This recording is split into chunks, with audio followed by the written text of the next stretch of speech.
Olá, você está no canal Criminologia e Cinema e na data de hoje falaremos sobre um conhecido serial killer americano, talvez o primeiro deles, H.H. Holmes. Fiquem conosco logo depois da vinheta.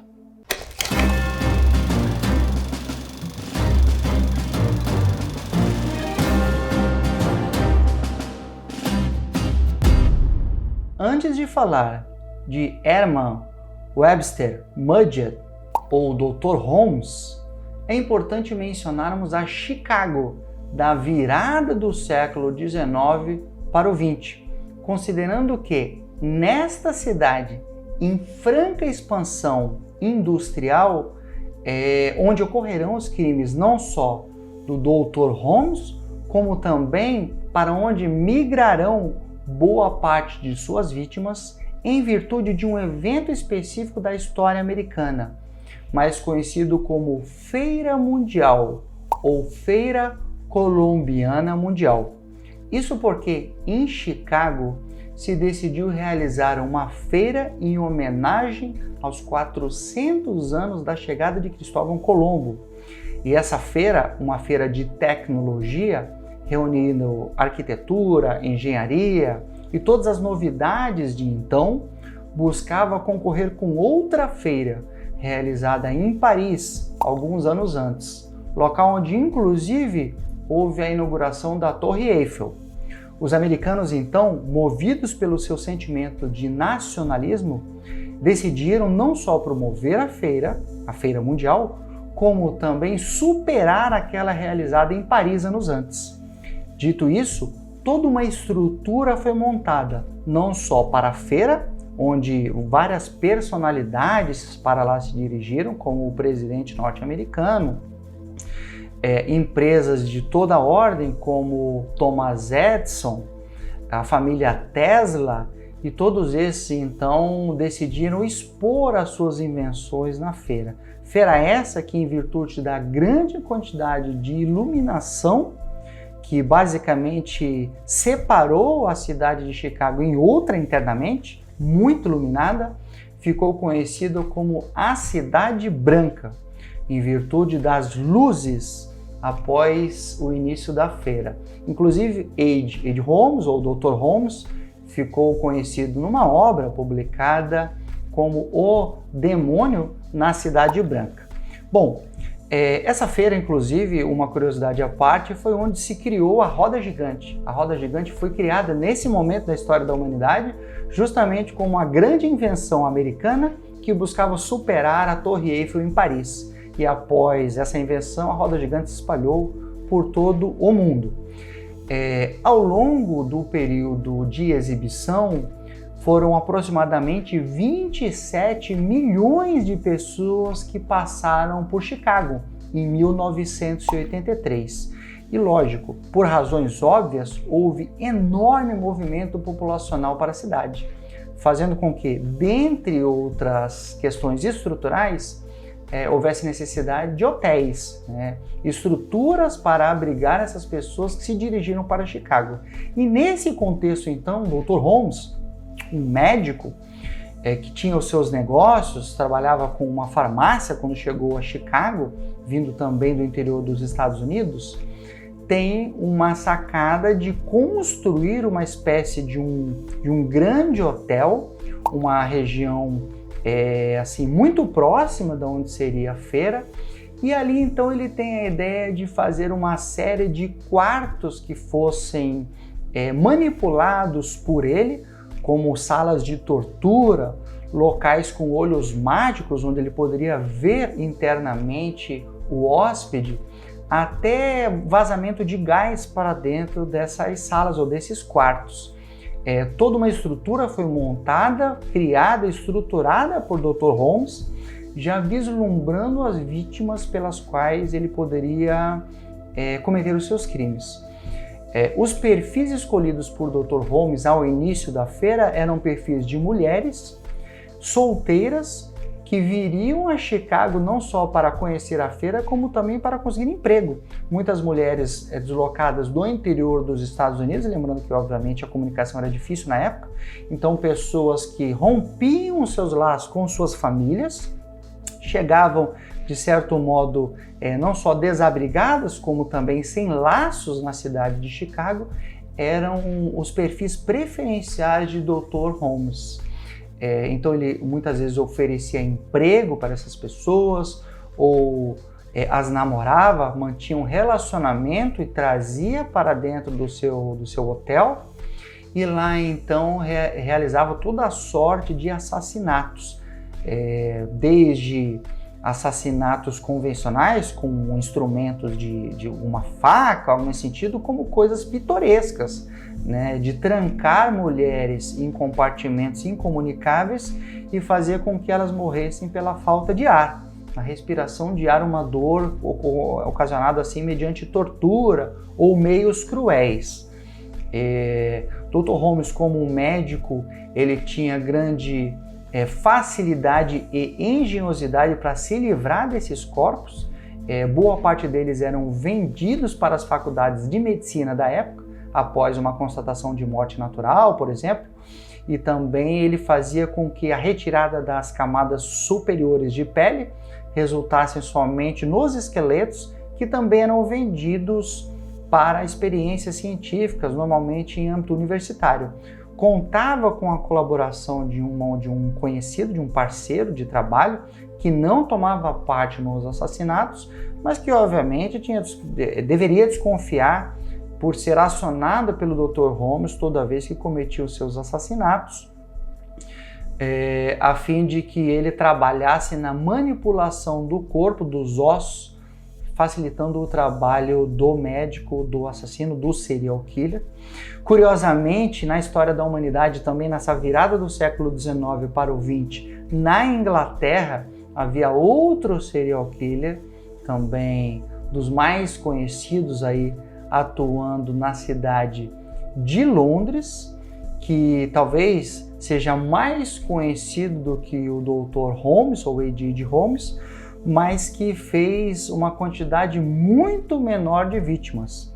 Considerando que o Dr. Holmes, após ser surpreendido, pego e preso pela polícia depois de longo tempo, ele confessou ao menos 27 assassinatos.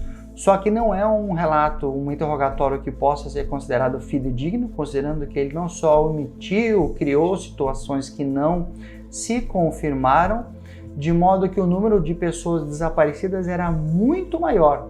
Há quem diga que chegou a 100, 150, 200 mulheres mortas no hotel do Dr. Holmes. Mas quanto a isso não há confirmação. Há um número enorme de pessoas desaparecidas durante a feira. A polícia inclusive sequer dava conta desses desaparecimentos, e por isso talvez as situações tenham ficado a segundo plano, essas investigações, somado ao fato que um movimento de 27 milhões de pessoas numa cidade, o indivíduo que ocupava um status social como médico, não gerava desconfianças na maior parte das investigações policiais. Quanto ao serial killer de Londres que eu comentei, obviamente, é o Jack o Estripador, e Jack o Estripador fez um número bem menor de vítimas, incomparável quando visto com o Dr. Holmes, que por si só confessou 27 assassinatos. Uma curiosidade desse evento, importante mencionar, é que o Dr. Holmes acaba sendo preso numa situação muito inusitada, porque uma de suas vítimas, ele, pouco antes de matá-la, faz um seguro de vida. E esse seguro de vida, então, ela é morta, só que a seguradora, apesar de efetuar o pagamento, desconfia daquela situação, de não ter sido uma morte natural, e sim ocasionada pelo beneficiário do seguro, que era justamente o Dr. Holmes, que estava em parceria com outras pessoas para cometer essa morte, né? A morte de um homem, na verdade, juntamente com uma familiar. Ele combina esse golpe contra a seguradora, o golpe é aplicado, a seguradora efetua o pagamento da apólice, mas as desconfianças começam dali em diante, não só pelos familiares da pessoa morta, como também pelos próprios investigadores do seguro. Então, por conta de uma fraude privada e a investigação desencadeada pelos investigadores da seguradora, o fio do novelo é puxado e as mortes começam a recair sobre o Dr. Holmes. Dr. Holmes, enfim, é pego, capturado pela polícia e aí confessa boa parte de seus crimes, como eu disse, 27 assassinatos. Em 1896, Dr. Holmes, então, é enforcado, quando então se aplica a pena de morte a ele. Como eu disse, há uma desconfiança muito grande de que o número de vítimas seja muito maior, que passe da casa de centenas. E os policiais que cumpriram as buscas no hotel se depararam com cenas inacreditáveis, seja com a utilização de ácido na decomposição dos corpos, seja com salas de tortura no subsolo. É uma espécie de um castelo mal assombrado, na pior acepção da palavra, engenhosamente montada por Dr. Holmes. Outra curiosidade assim, sobre a construção dessa localidade onde as pessoas foram mortas é que ele demitia com muita frequência os operários do hotel, fazendo com que aqueles pedreiros, né, que começaram a obra não fossem os mesmos que a terminaram.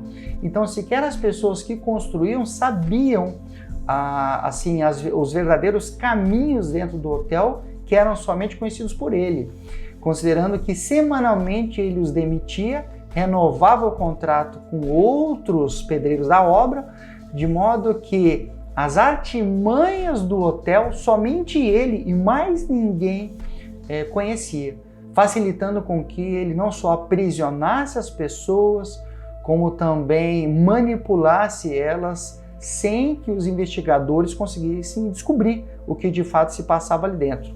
E em determinado momento ele faz a aquisição de um grande forno, um forno enorme, que inclusive gera algum tipo de estranhamento por parte da empresa que vendeu, e esse forno industrial seria justamente usado também em parte nas suas mortes aplicadas aí por H.H. Holmes. Se tornou obviamente uma marca muito negativa da Feira Mundial, que apesar de ter sido um divisor de águas na história dos Estados Unidos, de certo modo na história da humanidade, uma característica da Revolução Industrial, seja pelas luzes, pela iluminação, né, a troca da iluminação, já a iluminação moderna nesse momento na virada dos Estados Unidos, todas as invenções que foram trazidas para a feira, os atrativos, como por exemplo a roda gigante e tudo mais, tornou a Feira Mundial um grande sucesso de arquitetura, um grande sucesso de engenharia, como disse, um divisor de águas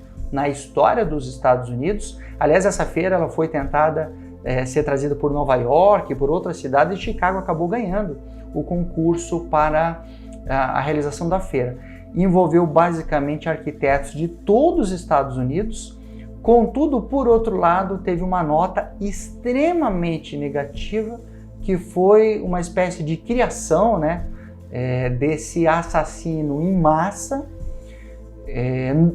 em contraposição ao sucesso da feira, fazendo com que o primeiro, a gente não sabe, obviamente, você falar o primeiro sempre é algo um tanto quanto questionável, porque podem ter existido vários outros que não foram documentados, mas certamente o primeiro serial killer documentado, considerando a ampla difusão nos jornais, da história dos Estados Unidos na virada do século XIX para o século XX.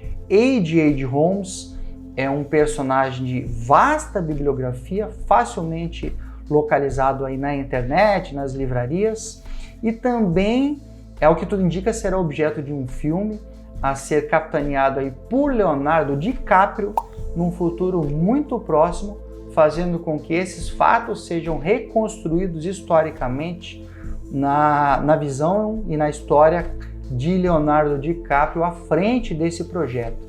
Então, as mulheres em direção à liberdade eram o foco de Dr. Holmes, que fez um grande estrago na Chicago da virada do século XIX para o XX. Espero que todos tenham gostado. Se gostou, compartilhe o vídeo, dê o like e até o próximo episódio.